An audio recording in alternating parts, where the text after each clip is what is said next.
My name is Ira Epstein, and I'm a veteran of the futures and the commodity markets and have been so now for over 4 decades. Many of you know me from watching me on Fox Business News or CNBC or Bloomberg or what I do on TikTok. I'm quoted regularly in the Wall Street Journal and so on and so forth. The important thing is here's what I try to bring to you.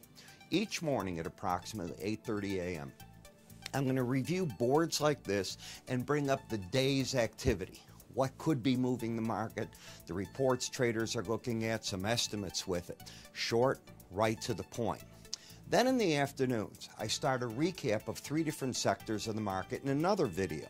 That video will cover the agriculture markets, the metal markets then, and the financial markets.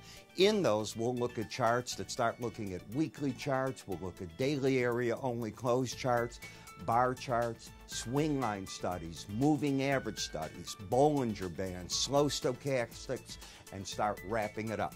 At times we'll talk Fibonacci. We'll have free offerings for you. The videos are short, they're concise, they set you up for what's coming for the next trading session. I'm Ira Epstein, inviting you to our next series of videos. They appear daily, 4 times a day, Monday through Friday. And I hope to see you soon.